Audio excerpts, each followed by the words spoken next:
Halo teman-teman semua, ketika mempelajari koordinat kartesius, apakah di antara teman-teman semua ada yang pernah bertanya-tanya mengenai siapa sebetulnya yang menemukan konsep ini? Nah, mungkin di antara teman-teman semua ada yang sudah mengetahui bahwa yang menemukan konsep ini adalah René Descartes.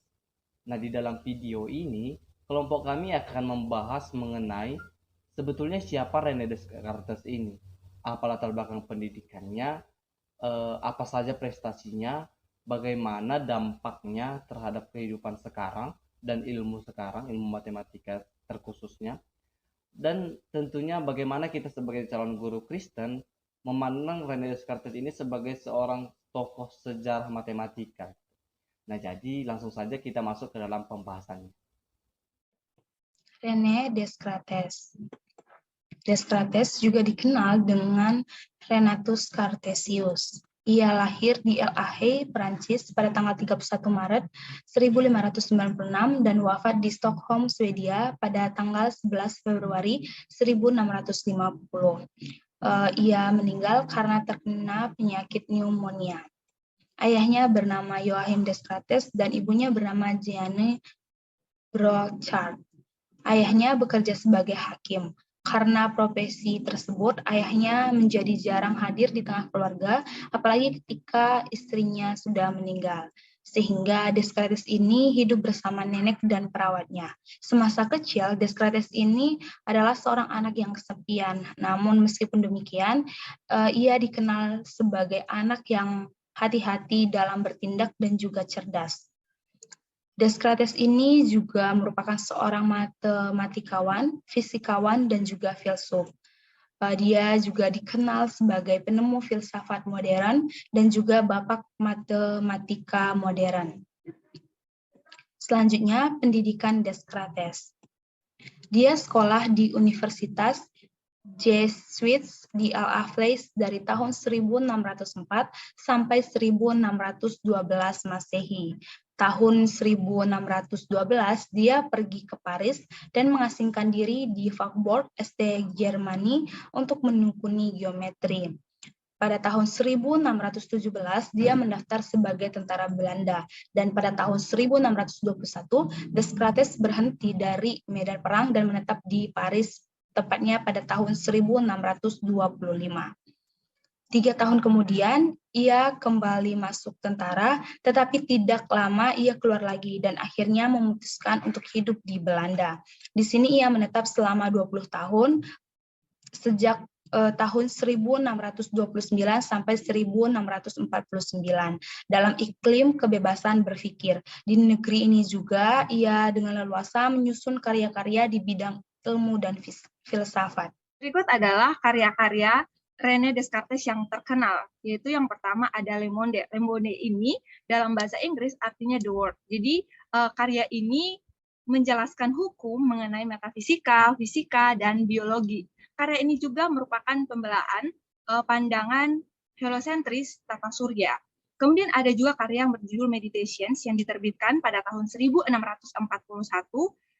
Karya ini membuktikan keberadaan Allah dan keabadian jiwa. Sedangkan karya yang lainnya yang berjudul Passion of the Soul ini merupakan karya yang didedikasikan oleh Descartes kepada Ratu Christina dari Swedia. Dan dalam karya ini salah satu pendapat dari Descartes ini adalah bahwa sebagian besar tindakan tubuh itu penyebabnya adalah material eksternal. Nah, karya yang lainnya yang berjudul Principle of Philosophy ini diterbitkan pada tahun 1644 dan merupakan kompilasi dari metafisika dan fisika. Kita akan melihat karya yang lainnya, yaitu Discourse on Method. Jadi, Descartes ini menggambarkan metodenya yang memanfaatkan akal untuk membuktikan kebenaran dalam sains. Dalam karyanya ini ada terdiri beberapa bagian atau ada terdiri beberapa karya-karya yang lainnya yang cukup terkenal, yaitu yang pertama adalah La Dioptrique atau Optics. Nah, di sini menjelaskan tentang bagaimana ia menemukan hukum pembiasan. Dan yang kedua adalah Les Meteores atau meteorologi yang menjelaskan mengenai pelangi. Dan yang terakhir ada geometri atau geometri, Di sini dia menjelaskan mengenai geometri analitik dan juga menyempurnakan salah satu karya mengenai sistem aljabar, di mana dia membuat sistem tersebut sehingga perhitungan aljabar terlihat lebih mudah dari sebelumnya. Nah, sebelumnya kita sudah melihat beberapa karya dari Descartes. Nah, untuk mengenal lebih jauh lagi mengenai Descartes, kita akan melihat pengaruhnya. Yang pertama dalam bidang filsafat. Nah, Descartes membangun sistem filsafat di atas dasar yang baru, yaitu subjektivitasme atau kesadaran diri. Nah, ia memutuskan hubungan dengan tradisi filsafat abad pertengahan yang berorientasi teologis. Ia juga memutuskan hubungan dengan tradisi. Ia juga menolak gagasan para filsuf sebelumnya, termasuk para filsuf besar Yunani, dan juga menolak ajaran gurunya. Nah, Descartes lalu membangun sebuah sistem filsafat yang tidak bertolak dari apapun, kecuali dari rasionya sendiri. Nah, inilah yang kemudian memicu lahirnya tema-tema antara lain seperti pembuktian ontologis mengenai eksistensi Tuhan, teori pengetahuan yang berpusat pada subjek, dualisme jiwa dan badan, ide-ide bawaan, refleksi diri, distingsi antara dunia mental dan dunia eksternal, filsafat kesadaran atau filosofi of mind, dan lain-lain. Nah, kita melihat bahwasanya filsafat dari atau pemikiran dari Descartes ini mempunyai pengaruh yang besar, khususnya dalam filsafat barat modern. Nah, artinya pemikiran Descartes ini sangat berpengaruh. Nah, selanjutnya kita masuk kepada pemikiran Descartes yang lainnya. Seperti yang kita sudah ketahui sebelumnya, bahwasanya filsafat atau pemikiran Descartes berpusat pada rasionya sendiri. Nah, inilah yang kemudian memicu lahirnya metode yang dikenal dengan teori Descartes. Teori meragu Descartes maksudnya, atau teori of doubt. Nah, inilah yang menghasilkan res kognitan atau thinking being. Nah, jadi karena filsafat Descartes yang berpusat pada rasio, nah inilah yang kemudian dia berpikir dengan meragu, dengan teori meragu, dan kemudian menghasilkan res kognitan atau thinking being. Nah, selanjutnya kita masuk kepada karya Descartes yang paling terkenal atau paling banyak dikenal oleh semua orang, yaitu Cogito ergo sum. Saya berpikir maka saya ada. Nah, ini adalah sebuah diksi yang sangat populer, khususnya di kalangan para akademis. Nah, khususnya mahasiswa yang sedang menempuh proses berpikir ilmiah dengan mempertajam rasio. Nah, cogito ergo sum, yang artinya aku berpikir, maka aku ada, adalah hasil ketidakpercayaan Descartes pada pemahaman kaum skolastik. Nah, cogito ergo sum ini dimulai dari metode keraguan atau method of doubt.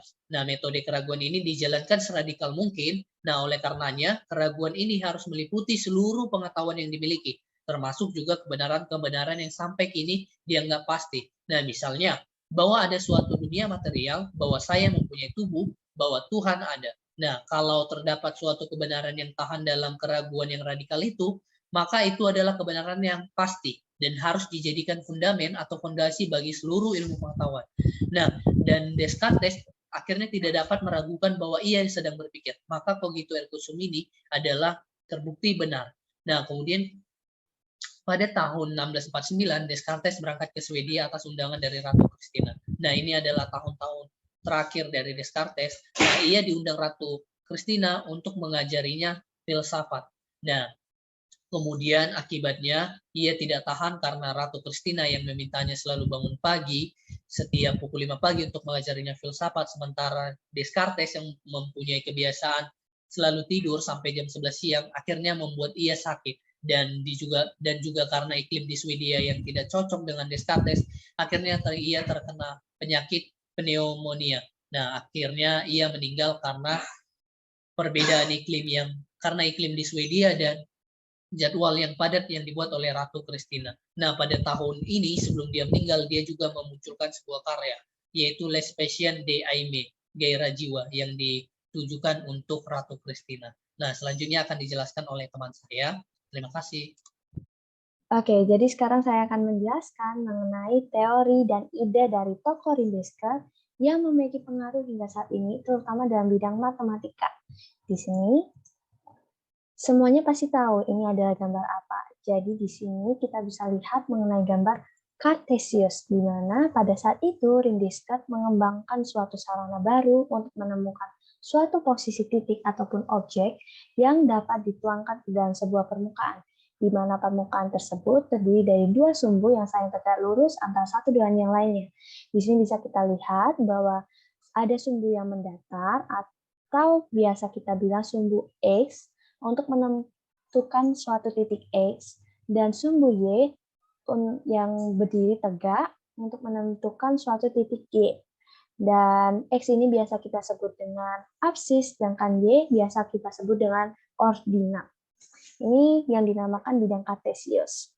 Lalu penemuannya yang lain adalah dia menemukan suatu bilangan berpangkat. Jadi pada awalnya dia menemukan ini sebagai suatu cara untuk menuliskan bilangan perkalian berulang dengan cara yang lebih efektif dan efisien.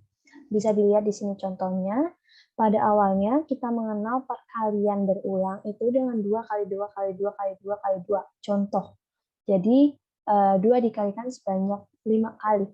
Nah, dia menyederhanakan bentuk perkalian ini menjadi bilangan berpangkat. Jadi bentuknya seperti ini, 2 pangkat 5. Ini ditemukan oleh Wim-Diske. Untuk penemuan-penemuan lainnya, teman-teman bisa mencari sendiri dan mengeksplornya lebih banyak lagi. Baik teman-teman, sekarang kita masuk bagaimana pandangan seorang Kristen dalam melihat René Descartes ini dan penemuan-penemuannya, bagaimana perspektif umat Kristen dalam memandangnya. Sebuah paham yang diberikan René Descartes pada penemuannya juga dalam dirinya, prinsip hidupnya yaitu aku berpikir maka aku ada. Di sini kita melihat sebuah kesombongan begitu ya. Sekilas kita melihat kesombongan dalam diri dia yang menunjukkan bahwa segalanya dalam hidup dia ada itu karena dia berpikir gitu. Jadi semuanya itu tercipta hanya melalui pemikiran yang dia miliki. Nah, di sini kita melihat sebuah pertentangan keras ya dari iman Kristen yang dimana kita sebagai orang Kristen itu meyakini dengan penuh bahwa kita itu ada hanya karena anugerah Allah. Tidak ada setitik pun dalam hidup kita yang terlepas dari anugerah Allah gitu. Bahkan itu nafas kita dan pendengar kita semua yang ada dalam hidup kita itu sepenuhnya merupakan berkat dan anugerah dari Allah itu sendiri. Nah, ini tertera juga dalam Yohanes 15 ayat 5 itu yang mengatakan bahwa di luar Kristus itu kita tidak dapat berbuat apa-apa. Nah, hal ini menunjukkan sebuah statement pada kita ya, bahwa segala sumber pengetahuan itu berasal dari Allah. Dan Allah itu memakai orang-orang pilihannya untuk menemukan ilmu-ilmu dalam semesta ini. Karena ilmu pengetahuan itu sendiri sudah Allah tempatkan dalam semesta ini sejak penciptaan. Seperti itu. Orang-orang yang dipilih, orang-orang pilihan Allah ini akan dipakai untuk menemukan ilmu itu. Orang-orang ini bukan tidak harus sepenuhnya orang Kristen karena ini merupakan anugerah umum. Layak pengetahuan itu termasuk anugerah umum yang diberikan Allah pada setiap dari kita. Nah, di sini René Descartes merupakan salah satu ilmuwan yang memberikan kita sebuah pemahaman yang mendalam tentang matematika. Oleh karena itulah kita harus bersyukur dengan adanya penemuan yang dilakukan oleh René Descartes ini, terkhususnya dalam bidang matematika. Teman-teman, saya akan melanjutkan penjelasan teman saya, namun sekarang kita masuk ke bagian bagaimana kita seharusnya sebagai guru Kristen. Namun sebelum kita membahas lebih dalam lagi, kita harus melihat apa sih sebenarnya peran dari René Descartes ini. Sebenarnya sudah dijelaskan oleh teman saya sebelumnya, namun ini seperti kesimpulan saja bagaimana kita sebagai guru Kristen ini, tapi kita harus tahu dulu apa sih pemikiran René Descartes yang sampai saat ini masih banyak orang yang mempercayainya atau menjadikannya sebagai suatu sistem kepercayaan seperti itu. Tanpa kita bisa pungkiri, masih banyak orang yang memegang paham dari René Descartes ini. Masih banyak yang percaya ataupun menjadikan pandangan-pandangan dari René Descartes ini menjadi suatu sistem kepercayaan yang nantinya kita sebagai guru Kristen harus berbuat apa akan hal itu. Nanti akan dijelaskan lebih dalam lagi. Kita masuk yang pertama. Filosofi dasar yang dimiliki oleh René Descartes adalah aku berpikir maka aku ada, atau cogito ergo sum. Jadi kita harus melihat bahwa René Descartes di sini menjadikan pikiran sebagai absolute being. Jadi ajaran yang diberikan René Descartes ini adalah ajaran yang menegaskan bahwa kebenaran tertinggi berada pada akal budi manusia. Menurut Descartes, rasio merupakan sumber pengetahuan. Hanya rasio sajalah yang membawa kita pada satu kebenaran. Jadi, hanya rasio yang membawa kita ke dalam satu kebenaran. Itu adalah salah satu pemikiran dari René Descartes yang sampai saat ini masih banyak diminati ataupun dijadikan suatu kepercayaan oleh beberapa orang. Sehingga René Descartes disebut sebagai seseorang yang memegang paham rasionalisme, di mana René Descartes adalah satu orang yang memiliki paham filsafat yang mengatakan bahwa akal adalah alat terpenting dalam memperoleh pengetahuan dan mengetes pengetahuan. Jadi, Descartes menekankan agar tidak mempercayai segala sesuatu di luar rasio manusia. Jadi, kita tidak bisa mempercayai segala sesuatu di luar akal manusia, menurut Descartes. Sehingga segala sesuatu yang di luar akal manusia itu adalah suatu hal yang tidak dapat dipercaya.